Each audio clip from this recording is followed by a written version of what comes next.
ሰላም ውድ አድማጮቻችን 34ኛ ሳምንት የእንግሊዝ ፕሪሚየር ሊግ ዛሬ ሲካሄድ መድፈኞቹ ካለፉት ጨዋታዎች ከሽንፈቶቻቸው ተመልሰው ማሸነፍ ችሏል። ለኢዲሃው አስደናቂ መጥፎ ምሽት ሆኖበታል። ለማይክል አርቴታው አርሰናል ዘንድሮ ዋንጫውን በምንም መንገድ ማሸነፍ ያስፈልገዋል። ካለፉት ደካማ ብቃቶቹ ተመልሶ ማሸነፍ መቻሉ ጥሩ ቢሆንም አሁንም ግን የሚቀር የቤት ስራ እንዳለ በጨዋታው ላይ የሚታይ ነው። ቀጣይ ጨዋታዎች ይቀራሉ። 4 የእንግሊዝ ፕሪሚየር ሊግ ጨዋታዎች ይቀራሉ። መድፈኞቹ መሪነታቸውን ከ3 ቀናት በኋላ ተመልሰው ተቀብለዋል። 34 ጨዋታዎችን አድርገው 73 ነጥቦችን ሰብስበው 38 የጎል ክፍያ አላቸው። 64 ጎሎችን ደግሞ ማስቆጠር ችለዋል። አርሰናል የሚቀረው ፉልሃም፣ ዌስትሃም፣ በርንሌይ እና እንዲሁም ደግሞ ክሪስታል ፓላስን መግጠም ነው። እንግዲህ የፉልሃም እና የበርንሌይ ጨዋታ በሜዳው ነው። ዌስትሃም እና ፓላስን ከሜዳው ውጭ የሚገጥም ይሆናል።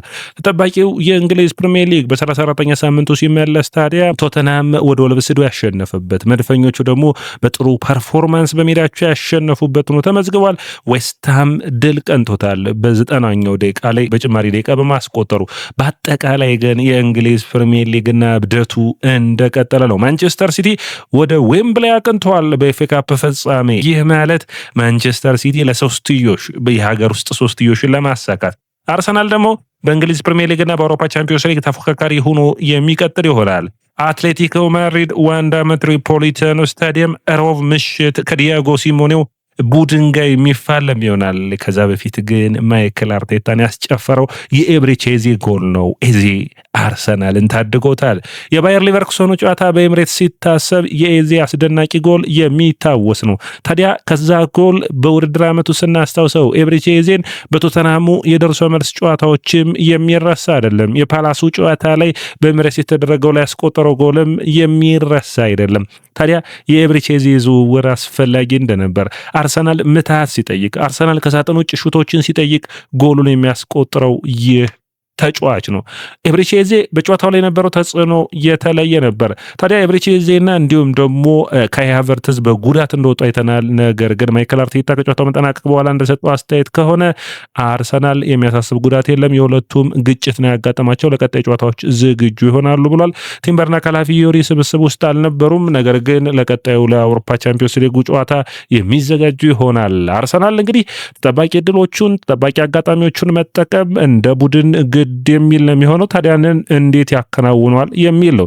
መድፈኞቹ እንግዲህ ከጥቅምት በኋላ ለመጀመሪያ ጊዜ በርንሌይን ያሸነፈው ከሜዳ ውጭ ማንቸስተር ሲቲ የእንግሊዝ ፕሪሚየር ሊግን መሪ እንደሆነ አግኝቶ ነበር ያንን እድል። ነገር ግን አርሰናል ቀምቶታል። አሁን ደግሞ አርሰናል አትሌቲኮን ከገጠመ በኋላ ቅዳሜ በፉልሃም ጋር የሚጫወተው ጨዋታ ወሳኝ ጨዋታ ይሆናል። ታዲያ ያንን ጨዋታ የሚያሸንፍ ከሆነ አርሰናል ማንቸስተር ሲቲ ሰኞ እስከሚጫወት ድረስ የእንግሊዝ ፕሪሚየር ሊግን በ6 ነጥቦች የመምራት እድልን የሚያገኝ ይሆናል።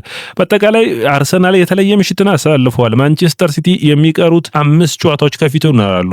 ኤቨርተን፣ ብሬንፎርድ እንዲሁም ደግሞ በርንማውዝ፣ ከዛ ውጭ ደግሞ ፓላስ እና ቪላን የሚገጥም ይሆናል። ኤቨርተን ተጠባቂ የሆነ ሜዳ ውጭ ጨዋታ ነው። ብሬንፎርድን በሜዳው፣ በርንማውዝን ከሜዳው ውጭ፣ ክሪስታል ፓላስን በሜዳው እንዲሁም ቪላን በሜዳው የሚገጥም ይሆናል። ስለዚህ ወደ በርንማውዝ እና ኤቨርተን ብቻ ነው ከሜዳ ውጭ የሚያቀና። ከዛ ውጭ ብሬንፎርድ፣ ፓላስ እና ቪላን በሜዳው ኢትሃድ የሚገጥም ይሆናል። ታዲያ እንግዲህ አርሰናልን በጨዋታው ላይ በዛሬው ጨዋታ በተለየ ሁኔታ ምን ነገሮች ታዩ የሚለ ነው።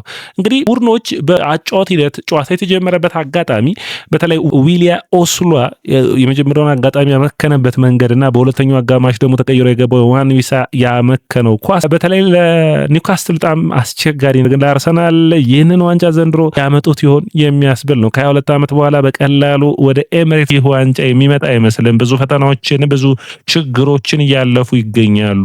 ነገር ግን በዘንድሮ የውድድር ዓመት አርሰናል በምን ይለያል ካላችሁኝ ወድቆ መነሳትን ከአቧራ ላይ አራግፎ ቡድኑን ማዋቀርን ማይክል አርቴታ በሚገባ የሚችል ቡድንን ገንብቷል። ያንን ለማየት እንግዲህ ባለፉት ጨዋታዎች ከሽንፈቶች ተመልሰው የተጫወቱበት ጨዋታ ነበር። በውድድር ዓመቱ በሁለት ተከታታይ ሽንፈቶችን አስተናግዶ ያቆም ነበር።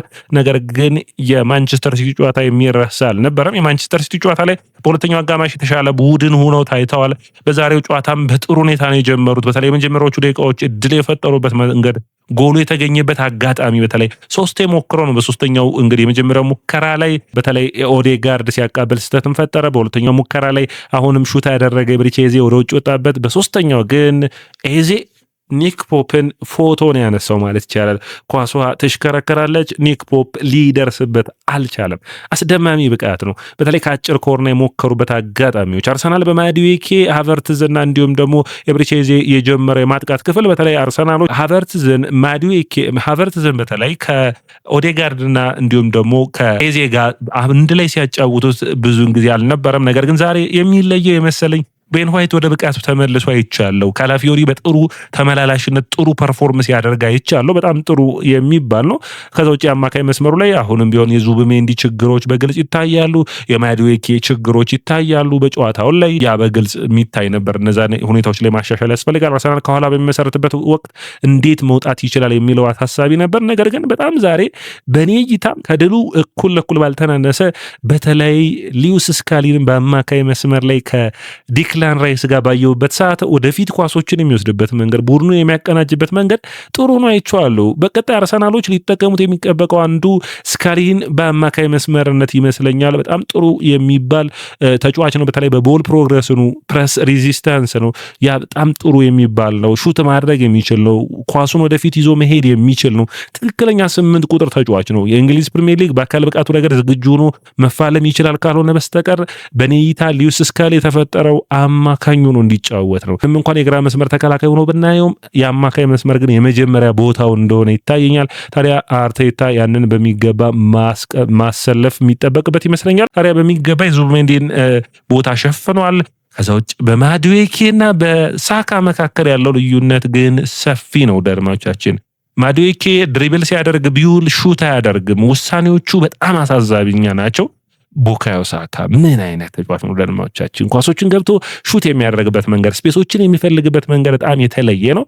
በሃቨርትዝ እና በዮኮሬስ መካከል ደግሞ ካየን አርሰናል እድለኛ የሚሆነው ሁለቱን አጥቂዎች ቢያገኝ ነው። ተመሳሳይ ፐርፎርማንስ ያለው ሁለቱን በአንድ ተጫዋች ቢያገኝ ጥሩ ነበር። ሃቨርትዝ ኳሱን የሚይዝበት መንገድ፣ በሁለቱ ሳይዶች እየወጣ ኦቨርሎድ የሚፈጥርበት መንገድ በተለይ ዛሬ በቀኝ በኩል በጣም ጥሩ ነበር። ኤዜም እየመጣ ሲያግዛቸው ነበር። ኦቨርሎድ አድርገው ድሎች እንዲፈጠሩ ኦዴጋርድ፣ ቤን ዋይት ከኋላ እንዲሁም ማዱዌኬ ከፊት እንዲሁም ደግሞ ሃቨርትዝ በጣም ጥሩ ፐርፎርም ያደረገበት ነበር። ኦቨርሎድ በማድረግ የተለየ ድልን ለመፍጠር ጥሩ የሚባልም ውጤታማ የሚሆኑበት ነው አርሰናል እንደሚታወቀው። ነገር ግን አሁንም ቢሆን አርሰናል ያ ብቻ አስፈልገውም የሚሮጥና ደግሞ ጎሎችን የሚያስቆጥር አጥቂም ያስፈልገዋልና በዛ በኩል ጥሩ የሚባለው በፕሬሲንግም ኳሱን በሚቀማበትም ጊዜ የተሻለ የሚሆነው ዮኮሬስ ነው። ስለዚህ ሁለቱን አንድ ላይ የሚያጣምር አጥቂ ነው የሚያስፈልጋቸው። ስለዚህ መድፈኞቹ አንዱን ሽጠው አንድ የተሻለ እንደ ጁሊያን አልቫሬዝ አይነት አጥቂ ያስፈርሙ ይሆን ክረምቱ የሚነግረን ይሆናል። አሁን እዚህ ጋር መነሳት የሚጠበቅባቸው እግር ኳሳዊ ምክንያቶችን እናንሳ። ኦዴጋርድ በጨዋታው ላይ ኳስ በመመስረት ረገድ አሁን አርሰናልን በሚገባ ያግዛል። አርሰናል ከኦዴጋርድና ያለ ኦዴጋርድ በፕረስ በማድረግ አቅም ድሎችን በመፍጠር ሁኔታው በጣም የተለየ ነው። ለምሳሌ ኮርናው ሲገኝ ኦዴጋርድ ወደፊት ሄዶ ለመቀበል ሞከረ። ማዱዌኬ ሪስክ ወስዶ ነው እንግዲህ ለሃቨርትዝ የሰጠው። ሃቨርትዝ ራሱን ያጋለጠበት መንገድ፣ አሲስት ያደረገበት መንገድ በጣም ጥሩ የሚባል ነው። እንግዲህ የሃቨርትዝም የኤዜም ጉዳት ብዙ ካልሆነ ለአርሰናል በተለይ ለአትሌቲኮ ማድሪዱ ጨዋታ በጣም ወሳኝ ሚና ይኖራቸዋል ብዬ አስባለሁ። እንግዲህ እንደ ቡድን አርሰናል ያሉበት ሁኔታ ስናይ በዚህ ጨዋታ ላይ ትሮሳርድ መጠቀም አልቻሉም። ነገር ግን አውሮፓ ቻምፒዮንስ ሊግ ላይ አንዱ ትሮሳርድ መጠቀም ይችሉ ነው የሚሆነው። ነገር ግን ማርቲኔሊ አሁንም ተቀዳሚ የግራ መስመር ተጫዋች ይሆናል ብዬ አስባለሁ። ታዲያ ማርቲኔሊ በጨዋታው ውስጥ ተቀይሮ ገብቷል። ጫናዎችን ለመፍጠር ሞክሯል። ስፔሶችን የሚያነብበት መንገድ ጥሩ የሚባል ነው። ነገር ግን በጨዋታው ላይ ምርጡን አጋጣሚ አርሰናል ሁለተኛ ጎል የሚያስቆጥርበት አጋጣሚ ያመከ ነው ቪክቶር ዮኮሬስ ነው። እንግዲህ ዮኮሬስ ወደ ሌሎች ተጫዋቾቹን መላክ አልቻለም ነበር። ይህ እንግዲህ በጣም አሳሳቢ የሚባል ሁኔታ ነበር። በአጠቃላይ እንግዲህ እግር ኳስ በእግር ኳስነቱ ውጤቶቹ በጣም የተቀራረቡ፣ ውሳኔዎቹ የተቀራረቡ ናቸው። ማንቸስተር ሲቲ በቪንሰንት ካምፓኒ ጎል ዋንጫ እንዳሸነፈ ብዙዎቻችን እናስታውሳለን። የጆን ስቶንስ በሊቨርፑሉ ጨዋታ ላይ በተለይ ከመስመር ያዳናት ኳስ ማንቸስተር ሲቲ ለዋንጫ ማን ያደርሰዋል ብሎ ይገምት ነበር ያኔ የውድድር ዓመት። ታዲያ ያ ማንቸስተር ሲቲ 19 ጨዋታዎችን በተከታታይ በጥሩ ፐርፎርማንስ የሄደው ሊቨርፑል ማቆም የቻለ ነበር። አርሰናልንስ ማቆም ይችላል ወይ? ነገር ግን ይህ ማንቸስተር ሲቲ በኔ እይታ ነጥቦችን እንደሚጥል ጠብቃለሁ። አርሰናል የራሱን ስራ ያጠቃልላል ወይም የራሱን ስራ በሚገባ ያከናውናል ወይ? ሌላኛው ጥያቄ ሆኖ ለአርሰናል የሚቀርብ ነው። ነገር ግን ማንቸስተር ሲቲም አርሰናልም ጎሎችን እያጡ ነው። ማንቸስተር ሲቲ በርንሌይን ተርፎ ሞር ድረስ ሂዶ ጎል ማስቆጠር የቻለው አንድ ብቻ ነው።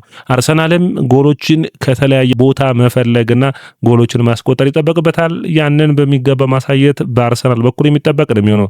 ታዲያ ማንቸስተር ሲቲ ከኤቨርተን ጋር ከመጫወቱ በፊት አርሰናል በ6 ነጥብ ለመምራት ቀጣዩ ሳምንት ከፊታቸው ይገኛል። ያንን ማድረግ የሚችሉ ከሆነ መድፈኞቹ የእንግሊዝ ፕሪሚየር ሊግን የማሸነፍ እድላቸውን እያሰፉ ይመጣሉ። አሁንም ቢሆን ኦፕታ በአርሰናል ላይ እምነት አለው። አርሰናሎች ዘንድሮ ሳይጠበቁ ሲቀሩ ድሎችን የመቀየር አቅማቸው በጣም የተለየ ነበር።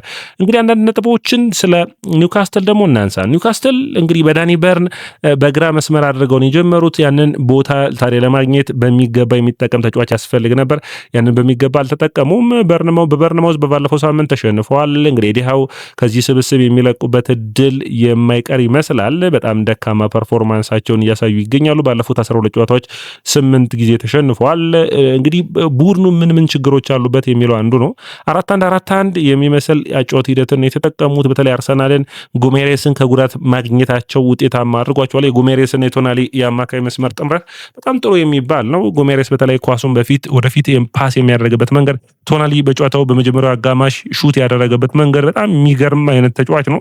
ታዲያ እንግዲህ ሁለቱም ተጫዋቾች በአንድ ላይ ሲሰለፉ ደግሞ የኒውካስትል ጫና አርሰናል ላይ የበረታ ነበር። ነገር ግን ዛሬ አርሰናል በሚገባ መከላከል ችሏል። በተለይ በመጀመሪያው አጋማሽ 9 ሹቶችን አድርገው ነበር። ይህ ማለት አርሰናል ከመጀመሪያው የእንግሊዝ ፕሪሚየር ሊግ ጨዋታ ጫና በኋላ ለመጀመሪያ ጊዜ በሚባል ነው ማንቸስተር ዩናይትድን ኦልድ ትራፎርድ ገጥሞ 1-0 ያሸነፈበት ጨዋታ ሲታሰብ ነው።